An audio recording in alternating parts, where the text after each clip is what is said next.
بسم اللہ الرحمن الرحیم۔ اس وقت میں آپ کے سامنے عرفے کے فضیلت کے متعلق کچھ باتیں اختصار کے ساتھ عرض کرنا چاہتا ہوں۔ دیکھیے، سال کے 12 مہینوں میں سے 4 مہینے افضل ہے: محرم، رجب، ذی قعدہ اور ذی الحجہ۔ اسی طرح سال کے تمام دنوں میں سے 4 دن افضل ہے: عید الفطر کا دن، عید الاضحیٰ کا دن، جمعہ کا دن اور عرفے کا دن۔ پھر ہفتے کے دنوں میں سے سب سے افضل دن جمعہ کا دن ہے، اور سال بھر کے تمام دنوں میں سے افضل ترین دن وہ عرفے کا دن ہے۔ اور عرفے کا دن وہ دن ہے جس میں دین اسلام کی تکمیل ہوئی ہے۔ اور یہ آیہ کریمہ: اعوذ باللہ من الشیطان الرجیم، بسم اللہ الرحمن الرحیم، الیوم اکملت لکم دینکم واتممت علیکم نعمتی ورضیت لکم الاسلام دینا نازل ہوئی ہے۔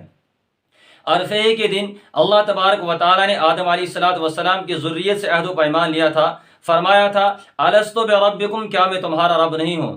قالوا بلا، ہم سب نے مل کر اس وقت یہ جواب دیا تھا: بلا، کیوں نہیں، یعنی اے اللہ آپ ہی ہمارے رب ہو۔ اور عرفے کے دن کی قسم اللہ تبارک و تعالیٰ قرآن پاک کے اندر 2 جگہ کھا رہے ہیں، ایک سورہ بروج کے اندر اور دوسری قسم سورہ فجر کے اندر کھا رہے ہیں۔ سورہ بروج کے اندر اللہ تبارک و تعالیٰ نے فرمایا: وشاہد ومشہود، قسم ہے شاہد کی اور مشہود کی۔ مشہود سے کیا مراد ہے؟ حضرت ابو ہریرہ رضی اللہ تعالیٰ عنہ فرماتے ہیں مشہود سے عرفے کا دن مراد ہے۔ اسی طرح سورہ فجر کے اندر والشفع والوتر، قسم طاق کی، قسم جفت کی، والوتر یعنی طاق، اس سے کیا مراد ہے؟ حضرت عبداللہ بن عباس رضی اللہ تعالیٰ عنہما فرماتے ہیں۔ اسی طرح حضرت اکرمہ اور حضرت ضحاک علیہم الرحمہ کی بھی یہی رائے ہے کہ اس سے عرفے کا دن مراد ہے۔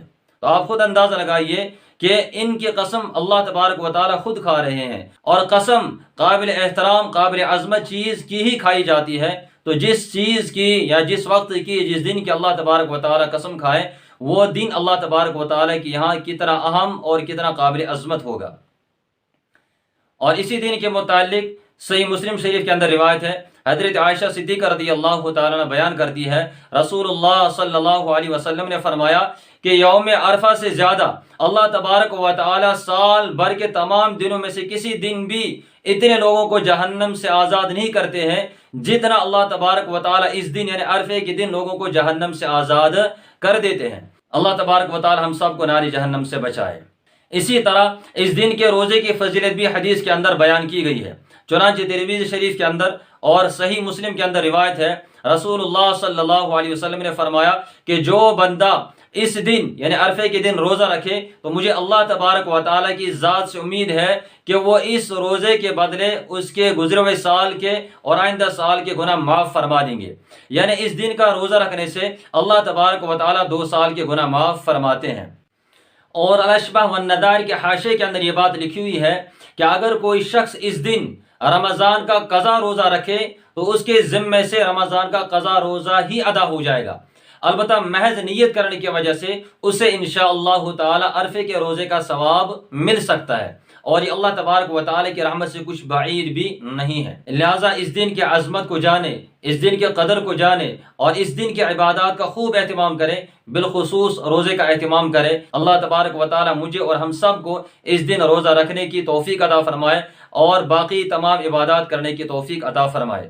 ساتھ ساتھ میں یہ بات بھی یاد رکھیں کہ یہی وہ دن ہے جس دن کی نماز فجر سے لے کر 13ویں ذی الحجہ کے نماز عصر تک ہر عاقل بالغ مسلمان مرد عورت پر ہر فرض نماز کے بعد ایک مرتبہ مردوں کے لیے بلند آواز کے ساتھ، عورتوں کے لیے آہستہ آواز کے ساتھ تکبیر تشریق یعنی اللہ اکبر لا الہ الا اللہ واللہ اکبر وللہ الحمد پڑھنا واجب اور لازم ہے۔ اس کا بھی خوب خیال رکھنا چاہیے۔ ہمارے یہاں گنگا الٹی چلتی ہے کہ جو چیزیں آہستہ پڑھنی ہوتی ہے وہ ہم زور سے پڑھتے ہیں، اور جو چیزیں زور سے پڑھنے کی ہے اس کو زور سے پڑھنے میں ہم شرماتے ہیں۔ یہ الٹی گنگا ہے۔ مردوں پر یہ کلمات بلند آواز کے ساتھ پڑھنا واجب ہے۔ ہر ایک مرد کو بلند آواز کے ساتھ پڑھنے کا اہتمام کرنا چاہیے، چاہے وہ امام ہو، مقتدی ہو، منفرد ہو یا مسبوق ہو۔ یعنی اگر اس کی کوئی رکعت چھوٹی ہوئی ہے تو اپنی چھوٹی ہوئی رکعت پوری کرنے کے بعد، سلام پھیرنے کے بعد وہ بندہ بھی زور سے یہ کلمات دہرائے گا، اور یہ سمجھ کر ہر ایک دہرائے کہ میں اللہ تبارک و تعالیٰ کی بڑائی بیان کر رہا ہوں۔